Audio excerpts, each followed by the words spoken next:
এগুলো হচ্ছে তুরস্কের টপ ক্যাপি জাদুঘরে সংরক্ষিত রাসূলুল্লাহ সাল্লাল্লাহু আলাইহি ওয়াসাল্লাম কর্তৃক ব্যবহৃত কিছু দ্রব্য সামগ্রী। এই প্রত্যেকটি জিনিসের আলাদা আলাদা গল্প আছে। বিশ্বের প্রতিটি মুসলমানের নিকট এগুলোর মূল্য অপরিসীম।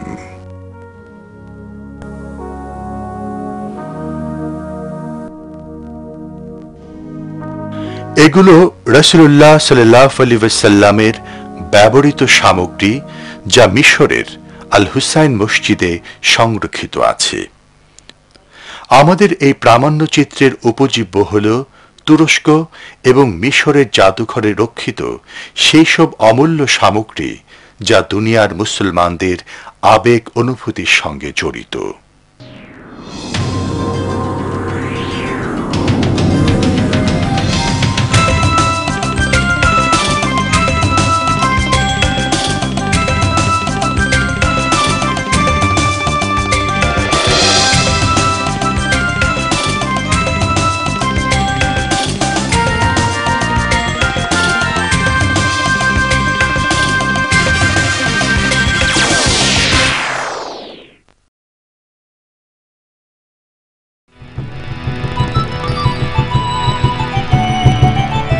ইস্তাম্বুল একটি ঐতিহাসিক নগরী।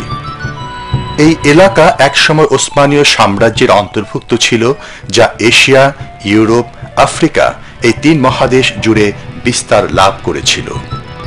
1923 সালে এসে সেই ওসমানীয় সাম্রাজ্যের সমাপ্তি ঘটে, যখন মোস্তফা কামাল আতাতুর্ক এখানে তুরস্ক নামের গণতান্ত্রিক রাষ্ট্র প্রতিষ্ঠা করেন। এর সর্বশেষ খলিফা সুলতান আব্দুল মজিদ দ্বিতীয় প্যারিসে পালিয়ে যান এবং 1944 সালে সেখানে মৃত্যুবরণ করেন। বর্তমানে তুরস্কের শাসন ব্যবস্থায় আর ইসলামী খেলাফতের অনুসরণ হয় না। এর পরিবর্তে এটি এখন আধুনিক ধর্মনিরপেক্ষ গণতান্ত্রিক ভাবধারায় পরিচালিত হয়। তবে বিগত এক দশক ধরে এখানে ইসলাম ভিত্তিক রাজনীতির সংস্কৃতি পুনঃজাগরিত হয়েছে এবং এখন তুরস্কের পার্লামেন্টে ইসলামপন্থীরাই সংখ্যাগরিষ্ঠ দল হিসেবে সরকার পরিচালনা করছে। তবে কামাল আতাতুর্ক ইসলামকে তাড়িয়ে ধর্মনিরপেক্ষ রাষ্ট্র প্রতিষ্ঠা করলেও ওসমানীয় শাসকদের দ্বারা নির্মিত এবং সংরক্ষিত বিভিন্ন ইসলামী ঐতিহ্যকে যথাযথভাবে সংরক্ষণের ব্যবস্থা করেন। জাতীয় পতাকা শোভিত এই সুরম্য অট্টালিকাটির নাম টপক্যাপি। এটা বর্তমান তুরস্কের অতীত ইসলামী ঐতিহ্যের বৃহত্তম স্মারক, বিখ্যাত টপক্যাপি মিউজিয়াম। প্রাসাদটি ধাপে ধাপে নির্মিত হয়েছে। এর প্রথম কাজ শুরু হয় 1478 সালের দিকে সুলতান মাহমুদের শাসনামলে। 15 শতক থেকে শুরু করে 19 শতক পর্যন্ত হাজারো ঐতিহাসিক নিদর্শন স্থান পেয়েছে এই জাদুঘরে। বলা হয় যে ওসমানীয় সাম্রাজ্যের সোনালী যুগে প্রায় 4000 লোক এই ভবনে বাস করত। এই প্রাসাদ ওসমানীয় সাম্রাজ্যের দাপট আর শক্তিমত্তার নিদর্শন স্বরূপ। কিন্তু 20 শতকের শুরু থেকেই এর পুরনো গৌরব ভেঙে পড়ে। এখন সেসব কেবলই স্মৃতি।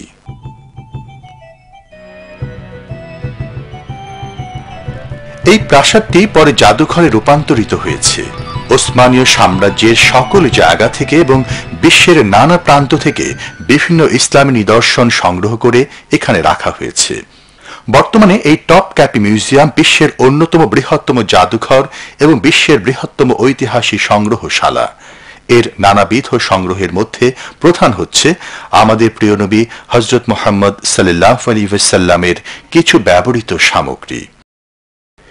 এটা যুদ্ধক্ষেত্রে রাসূলুল্লাহ সাল্লাল্লাহু আলাইহি ওয়াসাল্লাম কর্তৃক ব্যবহৃত ধনুক।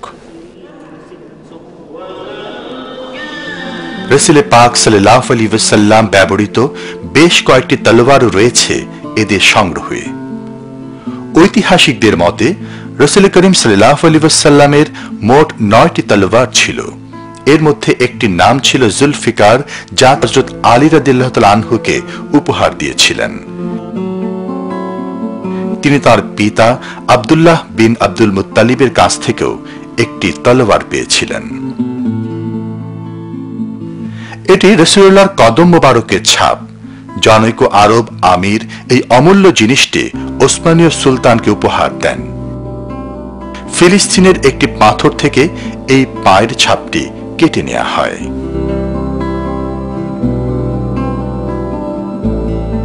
ইতিহাসবিদগণ বলেন যে মেরাজে রাতে বোরাক নামক যানে ওঠার সময় তিনি এই পাথরে পা রেখেছিলেন।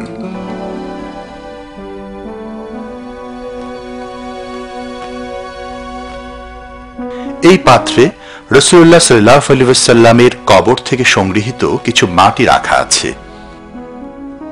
টপকাপি জাদুঘরে মুহাম্মদ সাল্লাল্লাহু আলাইহি ওয়াসাল্লাম কর্তৃক লিখিত 7টি পত্র সংরক্ষিত আছে।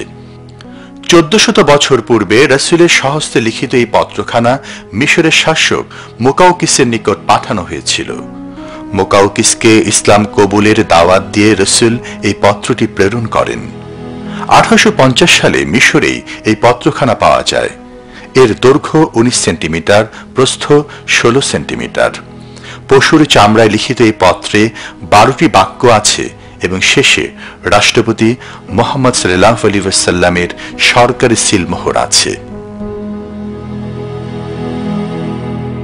উহুদের যুদ্ধে রাসূল পাক সাল্লাল্লাহু আলাইহি ওয়াসাল্লামের ভেঙে যাওয়া দন্ত মোবারকটি এই দৃষ্টিনন্দন বাক্সে সংরক্ষিত আছে। এ দুটো রাসূলুল্লাহর রাষ্ট্রীয় সিলমোহর, যা 19 শতকের দিকে ইরাকের বাগদাদে পাওয়া গিয়েছে। সুন্দর এই পাত্রে রাসূল করিম সাল্লাল্লাহু আলাইহি ওয়াসাল্লামের একটি জুব্বা রাখা আছে।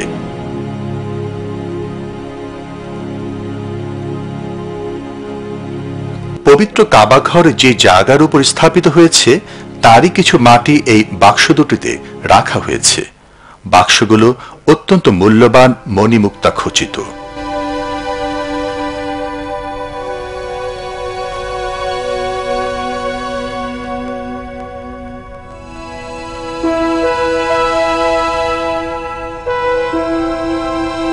এই দুটো আধারে মুহাম্মদ সাল্লাল্লাহু আলাইহি ওয়াসাল্লামের দুগুচ্ছ পবিত্র কেশ রাখা হয়েছে। এই জাদুঘরে রাসূলুল্লাহ সাল্লাল্লাহু আলাইহি ওয়াসাল্লামের